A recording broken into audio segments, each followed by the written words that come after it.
Hello, నేను మీ CS రావు.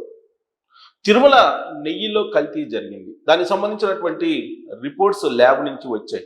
కానీ అది నిర్ధారించడానికి ఒక కమిటీని వేశారు ఆంధ్రప్రదేశ్ ప్రభుత్వ సీఎం చంద్రబాబు నాయుడు గారు. సో ఆ కమిటీలో సర్వశ్రేష్ఠ త్రిపాఠి ఐపీఎస్ ఉన్నారు. ఆయన ఆధ్వర్యంలో విశాఖ డిఐజీ, కడప ఎస్పీ వీళ్ళు ఉన్నారు. ఈ కమిటీ త్వరలోనే నెయ్యిలో కల్తీ అనే దాని మీద ఒక విచారణ చేసి నిర్ధారించబోతుంది. సో సర్వశ్రేష్ఠ త్రిపాఠి మీద ఈ కేసు ఆధారపడి ఉంది. ఎందుకంటే ప్రపంచవ్యాప్తంగా ఉన్నటువంటి తిరుమల తిరుపతి దేవస్థానం యొక్క ప్రతిష్ట దీని మీద ఆధారపడి ఉంది. ఇప్పుడు వచ్చినటువంటి అనుమానాలు ఏవైతే ఉన్నాయో నెయ్యిలో కల్తీ జరిగిందని, ఆ కల్తీకి సంబంధించినటువంటి పూర్తి వివరాలను ఆన్ పేపర్ మీద విచారణ చేసి పెట్టాల్సినటువంటి బాధ్యత ఈ సిట్ మీద ఉంది. సిట్ ఇన్ఛార్జిగా ఉన్నటువంటి త్రిపాఠి ఎవరు, ఆయన నేపథ్యం ఏంటి, ఆయన ట్రాక్ రికార్డ్ ఏంటి అనేది విశ్లేషించుకునేటువంటి ప్రయత్నం చేద్దాం. ఆ విశ్లేషణ తర్వాత ఆయన యొక్క నిజాయితీ, ఆయన యొక్క విచారణ ఏ విధంగా ఉంటుంది అనేది కూడా మీరు అంచనా వేసుకోవచ్చు. ఎవరి సర్వశ్రేష్ఠ త్రిపాఠి? 2006కు సంబంధించినటువంటి ఐపీఎస్ బ్యాచ్ అధికారి ఈయన స్వస్థలం ఉత్తరప్రదేశ్ గోరఖ్పూర్, అంటే ఆంధ్రప్రదేశ్కి సంబంధం లేనటువంటి ఐపీఎస్ ఆఫీసర్. ఆయన నేపథ్యం అంతా ఉత్తర భారతదేశానికి అలాగే ఉత్తరప్రదేశ్కి సంబంధించి ఉంది. కాబట్టి ఆయన ఎలాంటి రాజకీయ ఒత్తిళ్ళకి లొంగకుండా అలాగే ప్రాంతాలకి అతీతంగా ఆయన విచారణ చేసేటువంటి అవకాశం ఉంది అని చెప్పి చెప్పొచ్చు మనం. రాష్ట్ర విభజన తర్వాత ఏపీ క్యాడర్కు ఆయన ట్రాన్స్ఫర్ అయ్యారు. యునైటెడ్ ఆంధ్రప్రదేశ్గా ఉన్నప్పుడు ఆయన యునైటెడ్ ఆంధ్రప్రదేశ్లో ఏపీ క్యాడర్లో ఆయన వచ్చారు 2006లో. 2014లో రాష్ట్రం విడిపోయిన తర్వాత జరిగినటువంటి ఐపీఎస్ల విభజనలో ఆయన ఆంధ్రప్రదేశ్కు ఆయన ట్రాన్స్ఫర్ అయ్యారు. ఆంధ్రప్రదేశ్కి వచ్చారు, ఆంధ్రప్రదేశ్ క్యాడర్లో ఉన్నారు. సో టీడీపీ ప్రభుత్వం అధికారంలో ఉన్నప్పుడు 2014 నుంచి 2019 వరకు గుంటూరు, కృష్ణా జిల్లాల ఎస్పీగా విధులు నిర్వహించారు ఈయన టీడీపీ ప్రభుత్వ హయాంలో. 2019 జూన్లో ఆయన సిఐడి ఎస్పీగా నియామకమయ్యారు. 2019 జూన్ అంటే ఆల్మోస్ట్ జగన్మోహన్ రెడ్డి గారు ముఖ్యమంత్రి అయినటువంటి తొలి రోజుల్లో ఆయన సిఐడి ఎస్పీగా నియామకం అయ్యారు. 2019 నవంబర్లో డిప్యుటేషన్ మీద ఉత్తరప్రదేశ్ క్యాడర్కి వెళ్ళిపోయారు. ఎందుకు వెళ్ళిపోయారు? సిఐడి ఎస్పీగా ఉన్నారు. సిఐడిని ఏ విధంగా జగన్మోహన్ రెడ్డి గారు 2019 నుంచి 2024 వరకు ఉపయోగించుకున్నారు అందరికీ తెలుసు. ఆ రోజుల్లో సిఐడిని తన సొంత విభాగంగా, తన సొంత ఇంట్లో ఉండేటువంటి ఒక సైన్యంగా ఉపయోగించుకున్నారు జగన్మోహన్ రెడ్డి గారు. సిఐడి చీఫ్గా సునీల్ని ఏర్పాటు చేసుకున్నారు. ఆ తర్వాత ఆ సిఐడి చేసినటువంటి పని ఏంటంటే అర్ధరాత్రి అపరాత్రి అని లేకుండా ఎవరిని పడితే వాళ్ళని టార్గెట్ చేసి ఎవరి ఇళ్ళకి పెడితే వాళ్ళ ఇళ్ళకి వెళ్ళి గోడలు దూకి బెడ్రూమ్లోకి వెళ్ళిపోయి మహిళలు ఉన్నారని కనీసం సోయగోడ లేకుండా వాళ్ళు ఇష్టానుసారంగా వ్యవహరించారు. ద గ్రేట్ జగన్మోహన్ రెడ్డి గారు ఇచ్చినటువంటి ఆదేశాలు వాళ్ళకి. అందుకే అలాంటి సిఐడిలో పనిచేయలేక ఎస్పీగా ఉన్నటువంటి సర్వశ్రేష్ఠ త్రిపాఠి డిప్యుటేషన్ మీద ఆయన ఉత్తరప్రదేశ్కు వెళ్ళిపోయారు. ఆయన వ్యక్తిగతమైన కారణాలతో బదిలీ అయ్యారు అని చెప్పి మీడియాలో వచ్చింది. అంతకు మించి ఏం చెప్పలేరు కదా. ఐపీఎస్లు ప్రభుత్వం మీద, ప్రభుత్వంలో ఉన్నటువంటి మంత్రుల మీద, ముఖ్యమంత్రులుగా ఉన్నటువంటి వాళ్ళ మీద ఏమి చెప్పలేనటువంటి పరిస్థితులు వ్యక్తిగత కారణాలతో నేను డిప్యుటేషన్ మీద ఉత్తరప్రదేశ్ వెళ్ళిపోతున్నానని చెప్పి ఆయన ఉత్తరప్రదేశ్ వెళ్ళిపోయారు జగన్మోహన్ రెడ్డి గారి హయాంలో. 2020 అక్టోబర్లో డిప్యుటేషన్లో ఉండగానే ఆయనకి డిఐజీ ప్రమోషన్ వచ్చింది.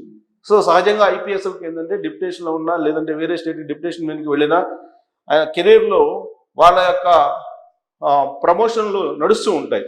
సో ఆ క్రమంలో డిఐజీగా ఆయన ప్రమోట్ అయ్యారు 2020లో. 3 ఏళ్ళ డిప్యుటేషన్ తర్వాత 3 ఏళ్ల పాటు అక్కడ ఉత్తరప్రదేశ్లో ఉన్నారు డిప్యుటేషన్ మీద. ఆ తర్వాత 2022లో ఏపీకి మళ్ళా తిరిగి వచ్చారు ఈయన. అప్పుడు కూడా జగన్మోహన్ రెడ్డి ముఖ్యమంత్రిగా ఉన్నారు.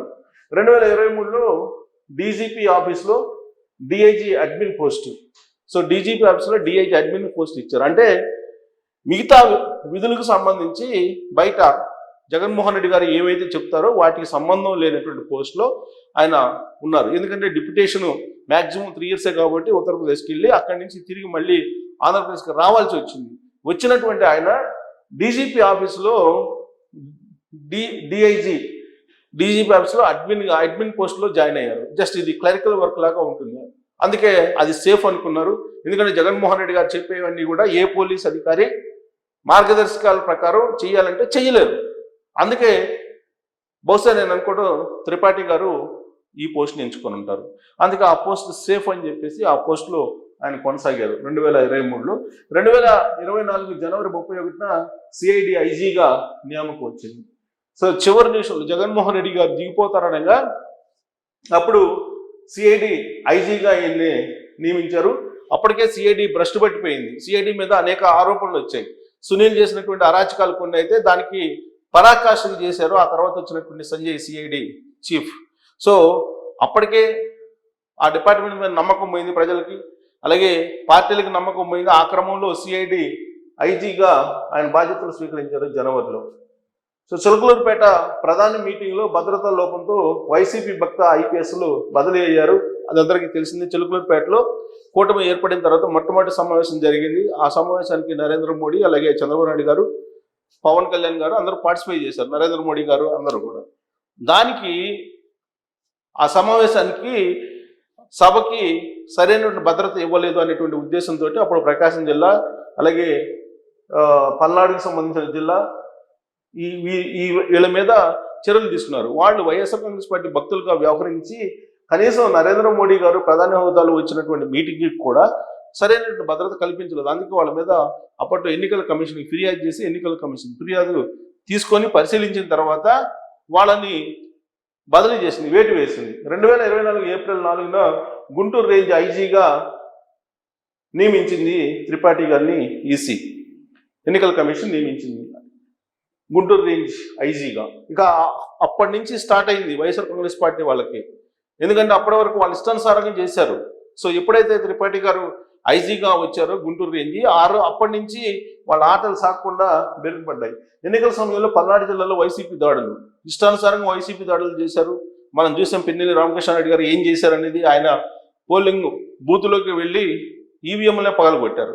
అలాంటి దాడులు జరిగాయి. అలాంటి దాడులు జరగడానికి వైఎస్ఆర్ కాంగ్రెస్ పార్టీ పురుగులు పుట్టిన సమయంలో త్రిపాఠి గారు చాలా పకడ్బందీగా పనిచేశారు. 2024 సెప్టెంబర్ 24న లడ్డు కల్తీపై ఏర్పాటు చేసినటువంటి చీఫ్గా ఆయన నియమించారు. అందుకే గత ట్రాక్ రికార్డుని గమనించిన తర్వాత త్రిపాఠి గారిని ఈ లడ్డు కల్తీకి సంబంధించినటువంటి సిట్ చీఫ్గా నియమించారు.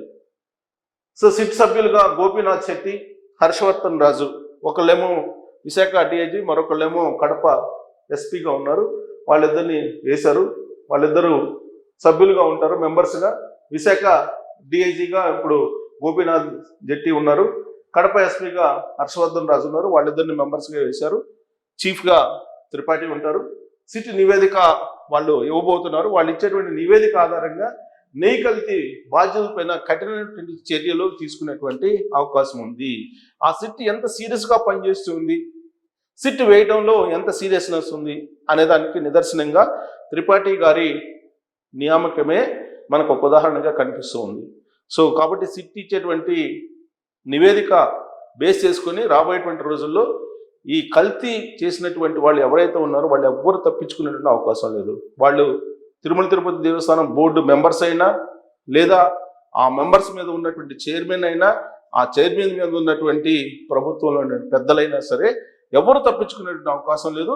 ఎవరి భాగస్వామ్యం ఎంత ఉంది, ఎవరి పాత్ర ఎంత ఉంది ఈ కల్తీలో అనేది సిట్ చాలా క్లియర్గా నీళ్లను పాలను ఎలా అయితే హంస విడగొడుతుందో ఆ విధంగా సిట్ ఎవరు ఈ కల్తీకి ఎంత బాధ్యతలు అనే దాని మీద ఒక నికాసైనటువంటి నివేదిక ఇవ్వబోతుంది. ఆ నివేదికను బేస్ చేసుకొని ఖచ్చితంగా ఎవరైతే బాధ్యులు ఉన్నారో వాళ్ళ మీద చర్యలు తీసుకునేటువంటి ఛాన్సెస్ ఉన్నాయి అని చెప్పొచ్చు. దానికి కారణం ఏర్పాటు చేసినటువంటి సిట్ వెనక ఉన్నటువంటి సీరియస్నెస్, ఆ సిట్ ఇన్ఛార్జిగా ఉన్నటువంటి త్రిపాఠి గారిని గమనిస్తే కనుక డెఫినెట్గా కల్తీ నెయ్యి వెనక ఉన్నటువంటి కుట్రదారులు, పాత్రదారులు వీళ్ళందరూ కూడా బయటకు వచ్చేటువంటి అవకాశం లేకపోలేదు. సో ఈ సిట్ మీద మీ అభిప్రాయం ఏంటనేది మీరు మీ అభిప్రాయం తెలియజేయచ్చు. Thank you very much.